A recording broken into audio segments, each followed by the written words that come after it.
Hello, my name is Lilian Okibe. Welcome to my channel. In our last video, we talked about thinning locks down the shaft of the locks. In today's video, we're going to be talking about several misconceptions people have about thinning locks and why your locks may be thinning out around your edges. So if that sounds like something that you're interested in, then please keep on watching.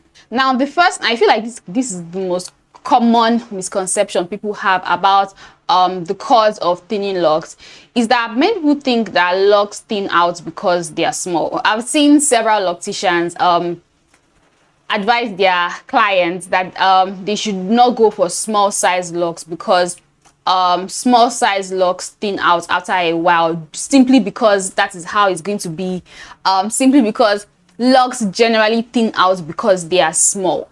And nothing can be farther from the truth, because if that were the case, then everyone who has small size locks or like micro locks or like sister locks should have thinning locks. Like their locks should basically thin out after a few years. But if you know about locks and if you have seen so many kinds of locks, then you will know that you can have healthy locks whether they are this tiny or whether they are this large, and you can also have damaged locks whether they are this tiny or like this big, you know. So locks do not just automatically thin out because they are small. That is a lie. That is a big fat lie.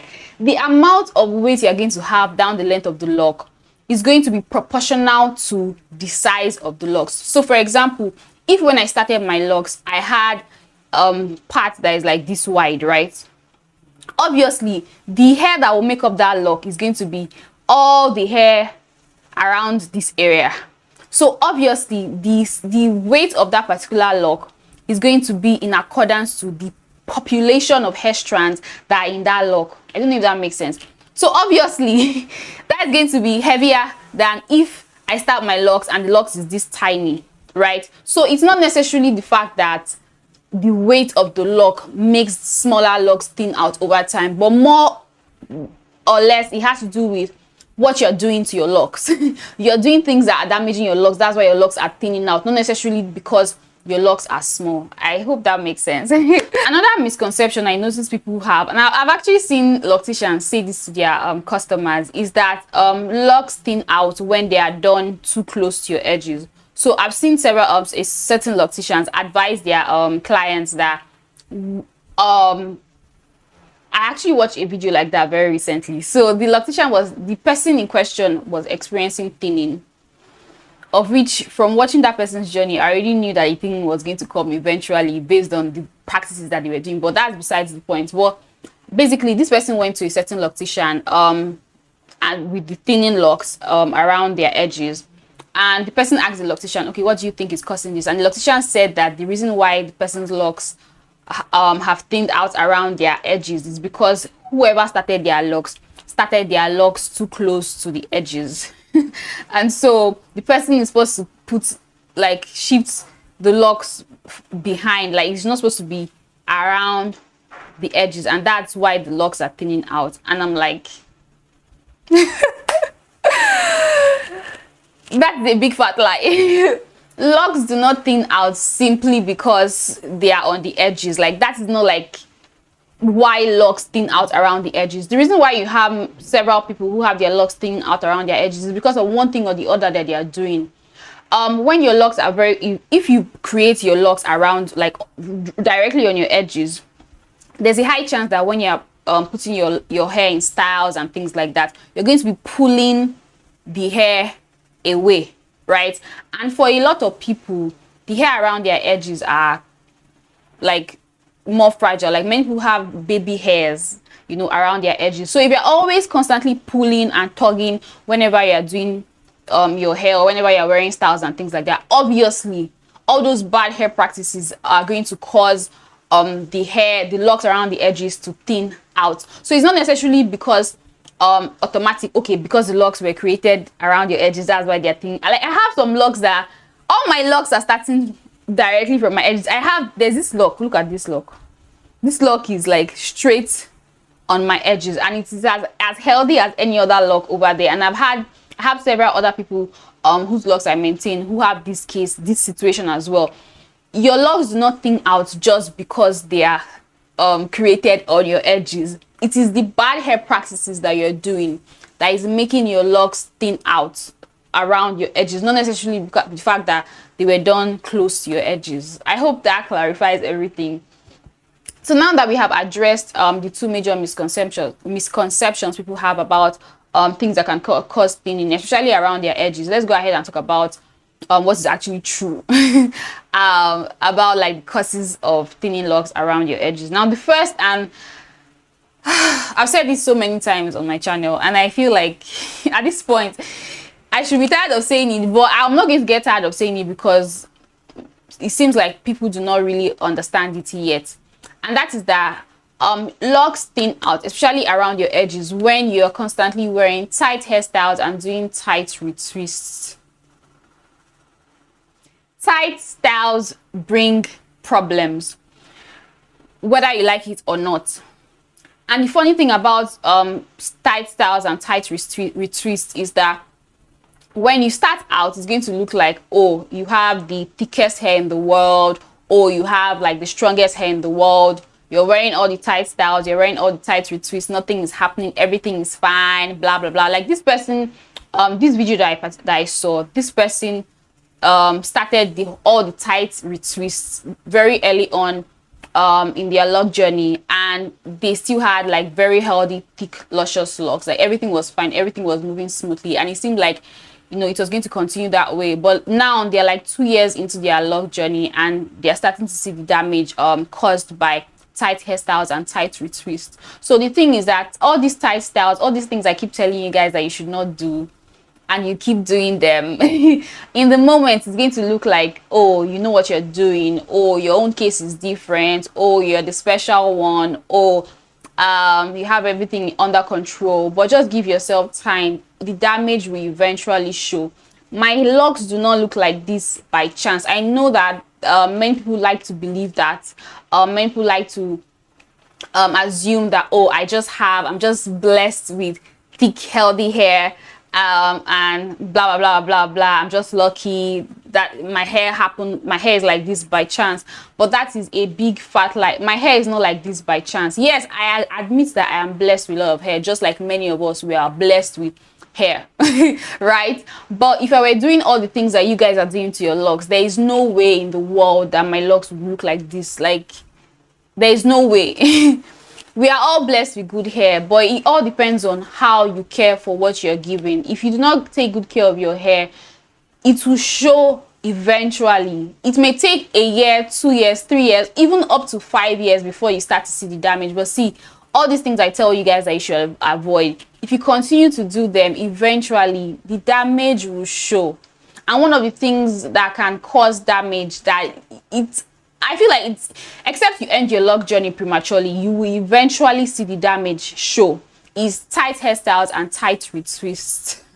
I cannot emphasize this enough. If you're constantly doing tight hairstyles and tight retwists, you want your locks to be all sleek and all smooth and like all gel down, all pulled back and all of those things, eventually all these things will cause issues in your locks down the line. So if you do not want thinning edges, if you do not want thinning locks around your edges, if you do not want thinning locks in general and breakage and the likes, please try to stay away. Not try, do it. Because it is possible to do it. Stay away from tight hairstyles and tight retwists. Another thing that can cause thinning locks and like breakage and the likes around your edges when it comes to people who have locks, and I feel like this point I'm going to make now, there is a lot of misconception around this, and I've talked about this briefly in one of my older videos. I think I talked about this when I had loose, was it when I had loose natural hair or recently? I can't remember, but I know I've talked about this here on my channel.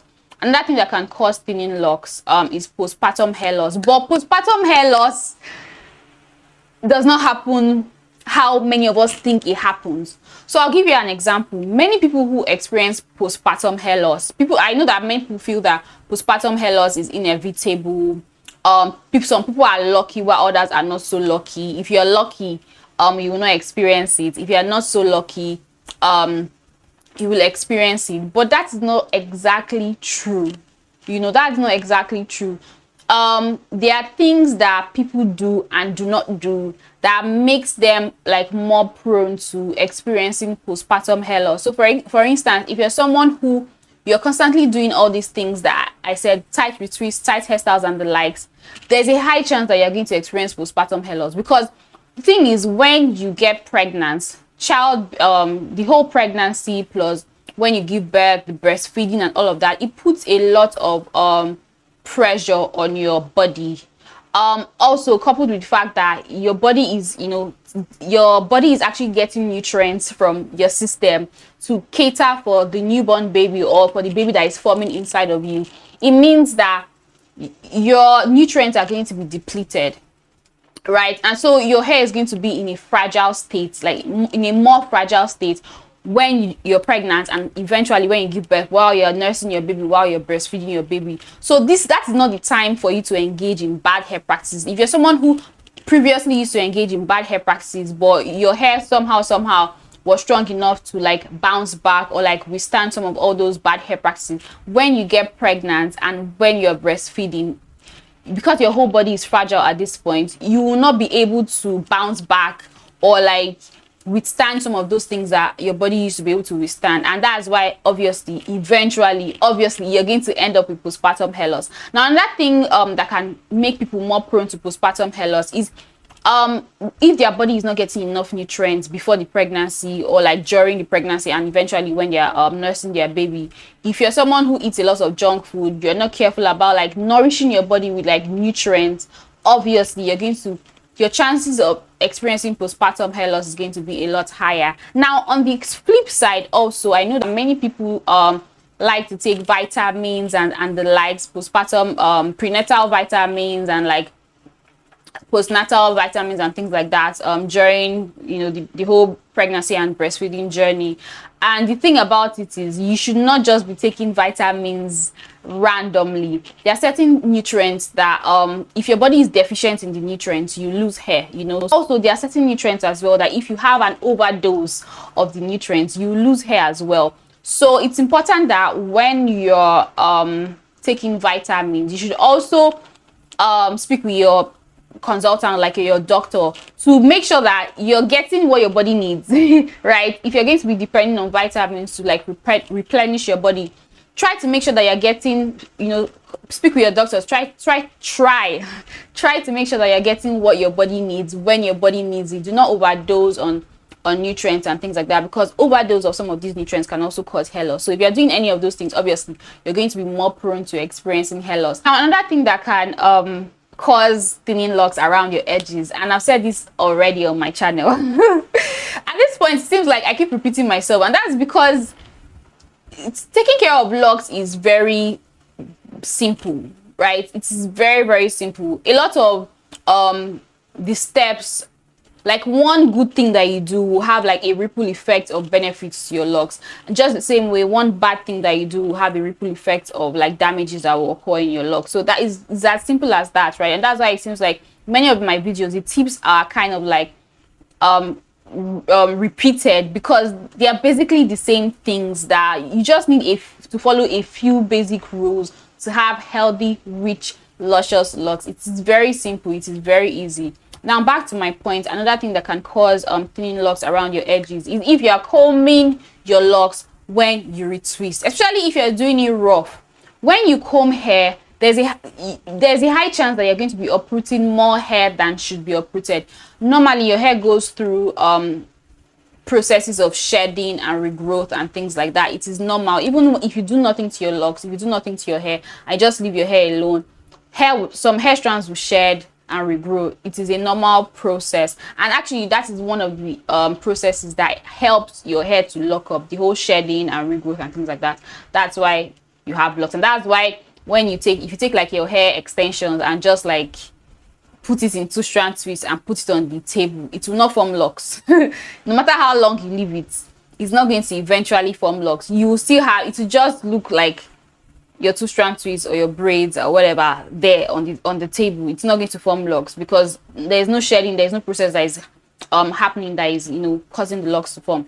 That's besides the point. However, back to what I was saying, your hair sheds normally, but whenever you use a comb to like comb your hair, especially when you do it rough, you're removing, you're uprooting hair strands that are normally not ready to be uprooted yet. Hair strands that normally should continue to connect your lock to your roots, like to your scalp, and just like make the base strong. You're breaking them off. Some of them you're uprooting them from the roots. And if you constantly do this back to back to back, especially if you're doing it rough, it will cause thinning around your edges. And I find that this is something that many people do.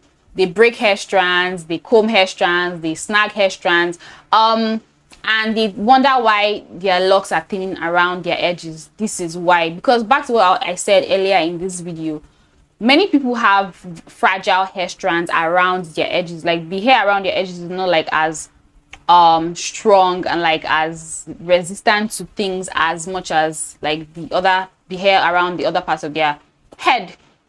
So whenever if you're combing like the other hair strands, it may not be as damaging as when you're combing your edges, because many people have fragile edges. So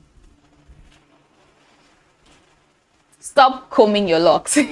This takes us to another point that at this point I feel like I am the town crier when it comes to this, and that is carelessly popping your locks wherever, whenever, even whether you're retwisting or not, whether you're separating or not, like just carelessly popping your locks. This will cause breakage. So for example, if you have a lock around your edges and every time you retwist, or even you're just living your life where you're just trying to style your locks, you go ahead and break hair strands from the lock that it should be, right? That hair has been removed from that lock, and eventually that will cause thinning, because normally the hair that should be connecting the lock to the base has been broken off.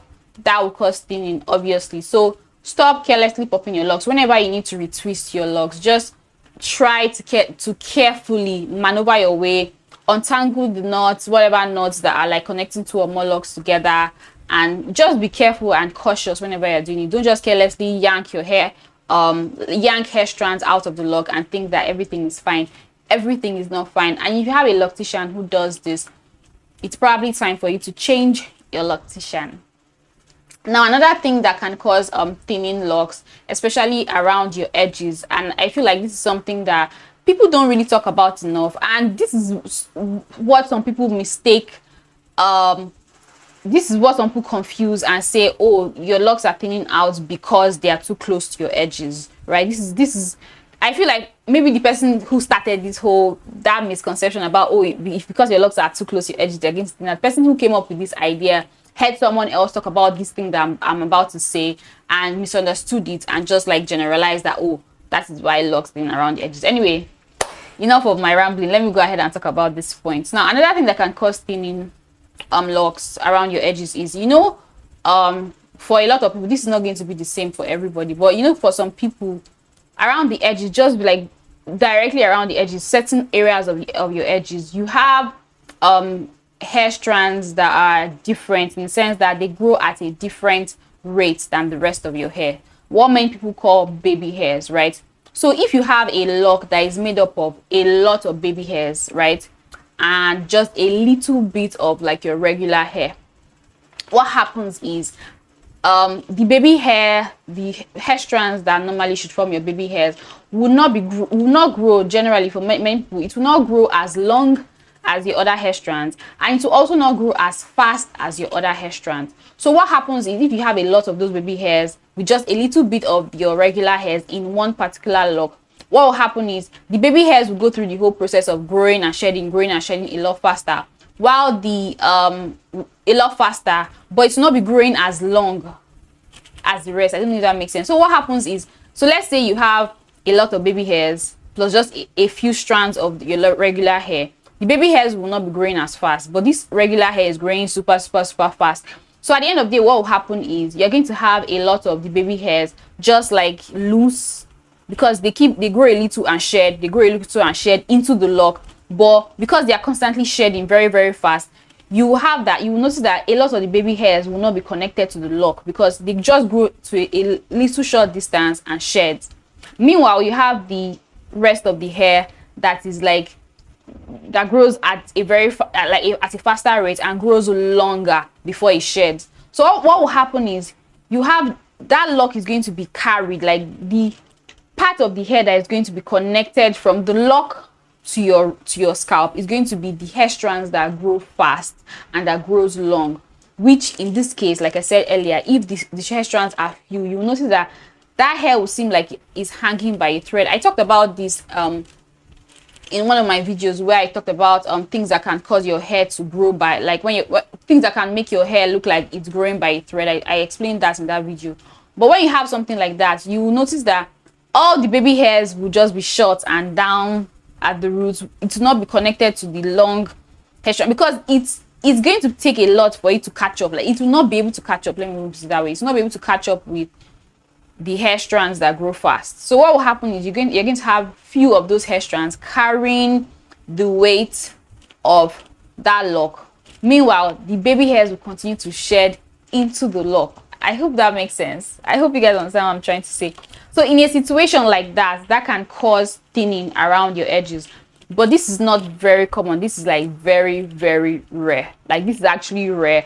And this is not something that should happen for all your locks. This is something that for a lot of people who have sideburns, you can notice that if you have like a small lock around your sideburns, right, where you have most of the hair in that lock is basically your sideburns, where you have a few strands of hair that, you know, came from your regular hair, you can have something like that. But this is not something that is very, very common. This is, if at all you're going to have that kind of lock, you have maybe like 1, 2, or 3, and you're only going to see this with locks that are like small. Like, I'm talking about very small locks, like micro locks. You know, in a lot of cases, if you have like regular traditional size locks or like medium size locks, you should have enough of your regular hair in that particular lock, such that even if you have a combination of your baby hairs and your regular hair in a particular lock, the hair strands from your regular hair is going to be enough for it to be able to carry that lock. So it's not going to be very common. So this is a situation that can happen, but it's not very common, and you most likely only see this for people who have very small locks, aka people who have like micro locks or sister locks, you know. Yeah, so with that, we've come to the end of this video. I hope you guys enjoyed it. If you did, don't forget to give this video a thumbs up, and if this is your first time on my channel and you'd like to see more videos from me, then definitely subscribe. Also, if you like to see the products I use for my locks, I have all of them available on my website. I'll put the link down in the description box. If you also like to know how I started my locks and how I retweet, because I know that many people, I realize that many of you guys are new to my channel, and you're not aware of how I started my locks and how I retweet. I don't retweet the conventional way. I have my own method that I use to retweet. I also have my own method that I use to start my locks. I do not start my locks with 2-strand twist or like regular braids or anything that is like popular, right? So if you guys want to learn how I do all of those things, I have an online course where I teach everything. I'll put the link also down in the description box, and if you click my name and go to my homepage, you'll find the links over there. Thank you so much for watching. See you guys in my next video.